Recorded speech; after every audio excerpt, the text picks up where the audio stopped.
kalian untuk melakukan percobaan atau eksperimen tentang membuat baterai buah.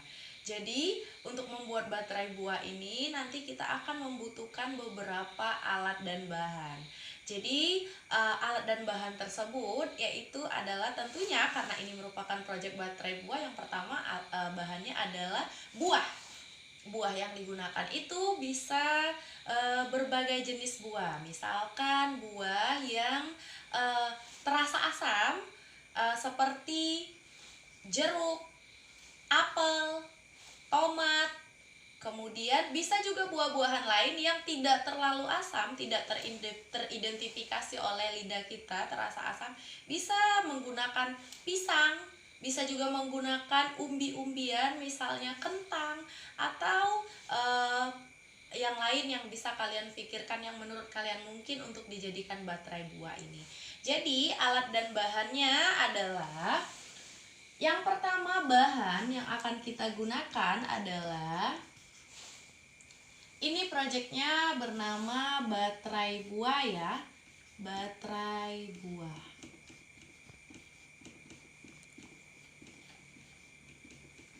Oke, bahannya tadi sudah saya sebutkan, kita menggunakan buah-buahan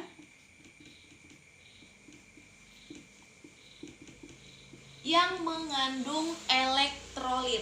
Jadi kalian bisa cek, kalian bisa juga cek di internet ataupun di bahan ajar yang lain, bahan belajar yang lain, itu ada buah-buahan yang mengandung elektrolit. Dan contohnya, contoh yang mengandung elektrolit adalah buah-buahan asam.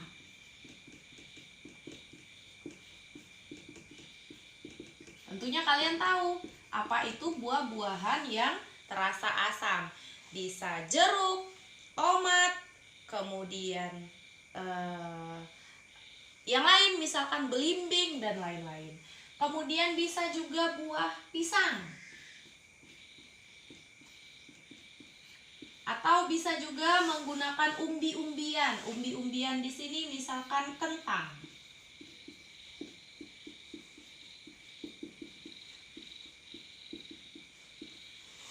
Apa fungsinya di sini? Ini sebagai larutan elektrolitnya.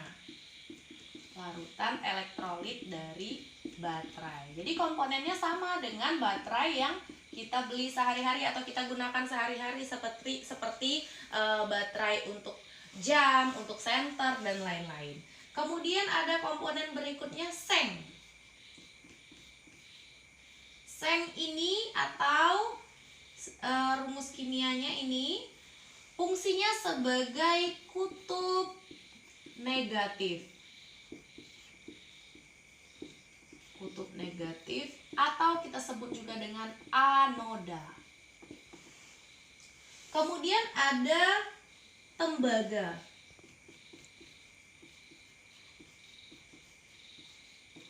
Tembaga di sini rumus kimianya adalah Cu. Ini sebagai kutub positif atau katoda. Jadi kita akan melengkapi alat dan bahan kita sesuai dengan komponen-komponen dari baterai buah ini. Komponennya yaitu ada larutan elektrolit, kemudian ada kutub positif katoda yaitu tembaga, dan ada kutub negatif yaitu seng atau anoda. Dan ini bisa kita ganti menggunakan alat-alat yang lain, asalkan itu berasal dari bahan yang sama, yaitu seng dan tembaga. Baik, mari kita lanjut ke percobaan. Ini saya akan mengajak kalian untuk membuat baterai buah. Jadi pada pembuatan baterai buah ini, apa saja yang kita butuhkan? Yaitu yang pertama adalah tentu saja buah-buahan. Karena ini adalah baterai buah, tentu saja kita membutuhkan buah-buahan. Di sini saya menggunakan buah-buahan yang ada saja, yaitu kebetulan ada jeruk kalamansi. Ya sudah, saya menggunakan buah ini.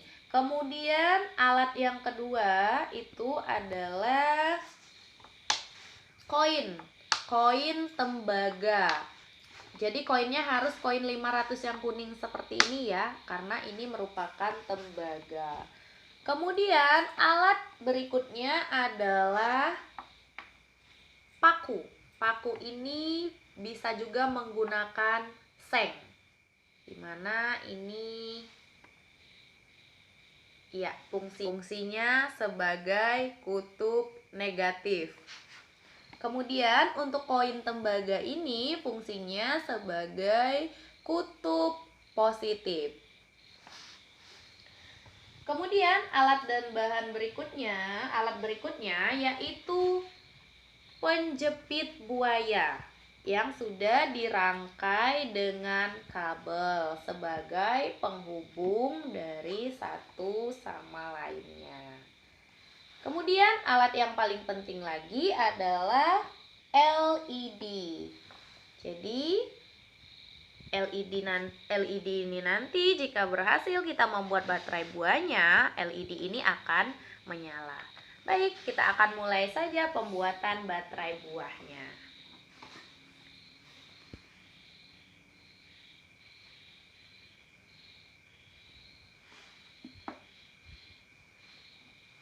Jadi paku-paku ini ditancapkan pada buah jeruknya.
Jeruk yang sudah dipasangi paku dan koin ini menggunakan capit buaya. Kita akan menghubungkan paku dengan koin pada buah yang berbeda. Jadi kita jepit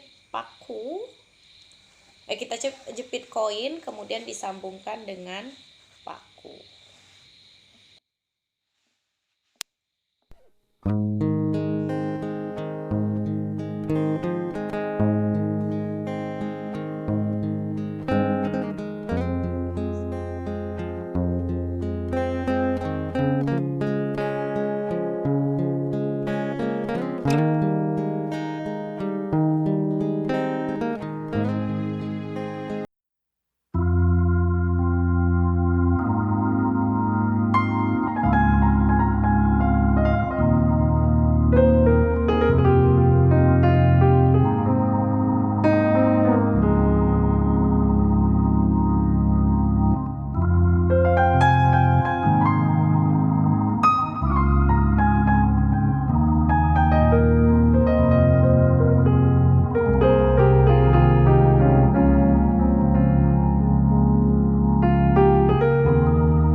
agar LED menyala dengan terang. Coba matikan. Saya mematikan lampu agar LED-nya kelihatan menyala. Nah, jadi dengan sambungan seperti ini tadi baterai buahnya berhasil. Jadi akan lebih baik jika kalian menggunakan alat-alat yang lebih baik lagi, seperti misalkan buah-buahnya buah yang lebih besar dan rasanya asam, misalkan jeruk yang lebih besar atau tomat atau belimbing. Kalian bisa mencoba dengan yang lain. Nah, bisa juga buah-buahnya ini agar terlihat rapi, kalian menggunakan karpet telur atau diletakkan di papan menggunakan penyangga agar terlihat rapi. Dan ini fungsinya adalah disambungkan dari kutub positif ke kutub negatif, selalu seperti itu. Jadi dari baterai satu ke baterai yang lain itu dihubungkan dari kutub positif ke kutub negatif, kutub positif ke kutub negatif, sampai akhirnya kabel ini disambungkan dengan LED atau lampu. Nah, apa yang menyebabkan LED ini bisa menyala selain ada kutub positif dan kutub negatifnya? Karena buah-buah yang kita gunakan ini harus terasa asam. Jadi harus mengandung elektrolit. Kandungan elektrolit yang banyak itu adalah elektrolit dari buah yang memiliki rasa yang asam.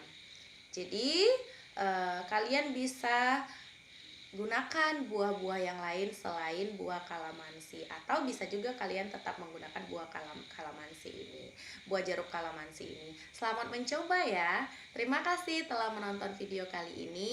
Saya akhiri. Assalamualaikum warahmatullahi wabarakatuh.